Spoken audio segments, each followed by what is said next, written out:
정신과도 아니고 신경과에서 뜬금없이 웬 우울증 이야기를 하는지 궁금해 하시는 분들이 많으실 겁니다.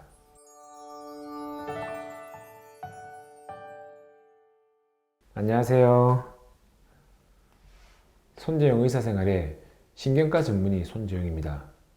우리나라 10대에서 30대의 사망 원인 1위는 무엇일까요? 바로 자살입니다. 아마 연예인이나 유명인의 자살 관련 보도를 뉴스에서 자주 들으셨을 것입니다. 이럴 때 그들이 제대로 된 우울증 치료를 받았다면 어떨까 하는 생각이 들어 항상 아쉬웠습니다. 국내 질병에 대한 역학조사를 시행하면 고혈압 다음으로 2위지만 OECD 국가 중에 치료율이 가장 최저인 질환이 바로 우울증입니다.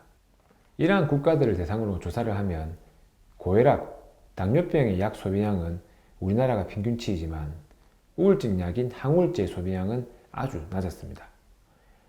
실제 OECD 국가 중 칠레를 제외하면 국내의 항우울제 소비량은 가장 낮은 상태입니다. 결국 우리나라에 확실한 우울증 환자는 600만 명이고 유력한 우울증은 1500만 명이지만 이 중에 치료를 받고 있는 환자는 대략 10분의 1 정도입니다. 즉 대부분이 치료를 받지 않고 있다는 사실입니다. 이러한 결과 OECD 국가 중에서 자살률 1위가 바로 우리나라입니다.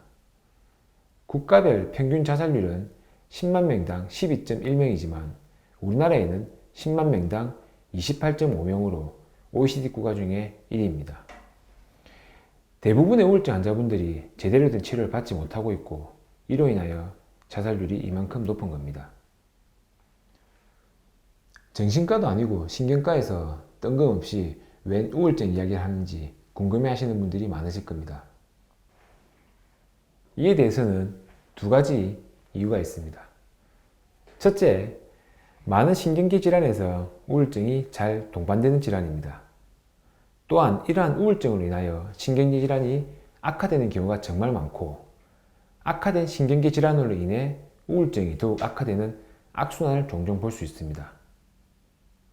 실제 우울증의 유병률은 파킨슨병 40%, 뇌졸중 30에서 50%, 치매 15에서 55%, 간질 20에서 30%로 대략 30% 정도에서 보입니다. 저도 실제 외래 시에 우울 척도 검사를 해보면 상당한 수에서 우울증을 보이며 일부에서는 자살까지 생각하는 심한 우울증도 간혹 만나곤 합니다. 둘째, 우울증은 마음의 병만은 절대 아닙니다.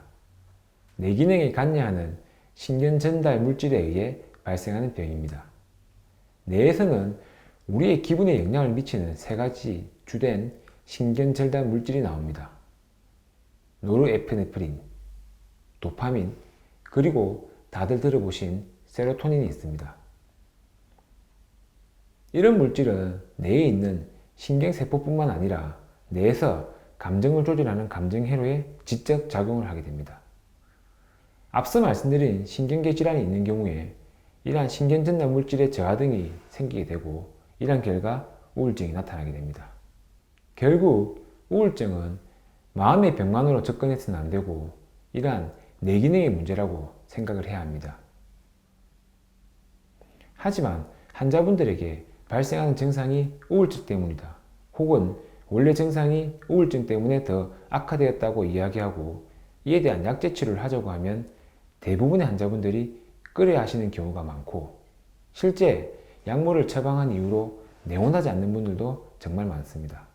아마도 우리나라에선 우울증에 대한 편견이 많고 우울증은 실제 병이 아니라고 생각하는 분들이 많기 때문인 것 같습니다. 이런 결과 제대로 된 치료를 받고 있는 환자가 적을 수밖에 없고 극단적인 선택을 하시는 분들도 간혹 있습니다. 특히 우울증 환자분들이 처음부터 내가 우울하다 라고 병원에 오는 경우는 거의 없습니다. 우울증은 다양한 신체적인 증상, 어지럼증, 이명, 두통, 목, 허리 통증, 두근거림, 입마른 등을 호소하는 경우가 많고 처음부터 정신과를 방문하는 분들보다는 내과, 신경과를 방문하는 분들이 더 많습니다. 이런 경우에 흥미 저하, 일의 능률 저하, 우울한 기분, 불안 등에 대해서는 꼭 실제 병력 청지 시 확인을 해야만 확인이 가능합니다. 그럼 우울증은 어떤 증상이 나타날까요? 우울 증상이나 흥미 감소가 2주 이상 지속되면서 체중 감소, 수면 장애, 전신 운동 지체 초조, 에너지 고갈, 죄책감, 사고력 집중력 감소, 죽음에 대한 생각과 같은 증상이 있는 경우를 우울증이라고 합니다. 이에 대하여 간단히 확인하는 문항을 알아보겠습니다. 첫째, 하루의 대부분, 거의 매일 우울한 기분이 지속된다. 둘째, 거의 모든 활동에 대한 흥미나 즐거움이 하루의 대부분 또는 거의 매일 현저히 감소된다. 셋째, 식이 조절은 하지 않는데 체중 감소 또는 증가가 나타난다.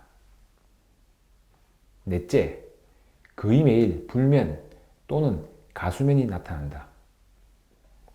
다섯째, 거의 매일 정신운동 초조나 지연이 나타난다. 여섯째, 거의 매일 피로 또는 활력의 상실을 느낀다. 일곱째, 거의 매일 무가치감 또는 과도하거나 부적절한 죄책감을 느낀다. 여덟째, 거의 매일 나타나는 사고력이나 집중력의 감소 또는 우유부단함을 느낀다. 아홉째, 반복되는 죽음에 대한 생각, 구체적인 계획 없이 반복되는 자살 사고 또는 자살 시도나 자살 수행에 대한 구체적인 계획이 있다. 이러한 항목 중에 해당하는 항목이 많으시면 우울증을 반드시 고려해야 합니다. 그리고 꼭 치료를 받기를 바랍니다. 진료 중 환자분들이 이러한 항우울제 약제를 장기 복용하면 인지기능이 나빠지고 치매가 오는 거 아니냐고 물어보는 경우가 많습니다.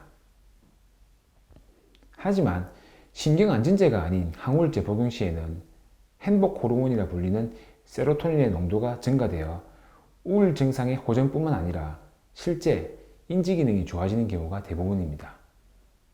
특히 노인 우울증이 치매 위험 요인이며 치료하지 않으면 우울증으로 인해 치매가 될 수 있습니다. 항우울제는 신경안정제가 절대 아니며 우리의 뇌기능을 절대 악화시키지 않습니다. 정말 제대로 된 치료를 받으시면서 우울증을 개선시키고 삶의 활력을 다시 찾으시기를 진심으로 바랍니다. 그리고 자살과 관련된 부분의 문항에 해당하신다면 이는 우울증 중에 응급에 속하니 꼭 치료를 해야 합니다. 혹시라도 본인 또는 지인이 이러한 증상이 의심되면 혼자 있지 않도록 하며 꼭 병원의 입원 치료 등을 통하여 우울증에 대한 응급치료를 권해드립니다. 우울증은 약물치료와 인지행동치료를 통해 대부분 극복 가능합니다. 그리고 대부분 우울증은 꼭 치료를 해야 하는 질환이라는 것을 명심하시고 혹시라도 이러한 증상이 의심이 될 때 위에 우울증 항목을 한번 확인해 보시기를 추천드립니다. 마지막으로 우리의 생각과 행동이 기분을 좌우한다 라는 말을 꼭 명심하십시오. 건설적인 생각, 희망적인 생각, 긍정적인 생각은 우리의 기분에 영향을 줘 우울증을 줄일 수 있습니다. 상황이 아무리 우울하더라도 긍정적인 생각과 유쾌한 행동으로 우울증까지 진행하지 않도록 노력을 하시기를 바랍니다. 오늘 내용이 도움이 되셨다면 구독과 좋아요, 알림 설정까지 부탁드립니다. 감사합니다.